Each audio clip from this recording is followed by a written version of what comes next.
இணைப்பில் நம்மோடு அரசியல் விமர்சகர் ரவீந்திரன் துரைசாமி இருக்கிறார். அவரிடம் பேசுவோம்.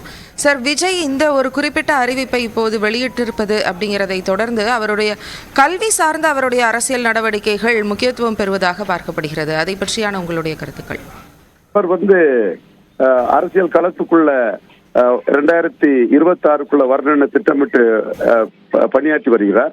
அதற்காக பல நலத்திட்ட உதவிகள், கல்வி மாணவர்களுக்கு உதவக்கூடிய கல்வி பணிகள் இதெல்லாம் செய்துட்டு இருக்கிறாரு.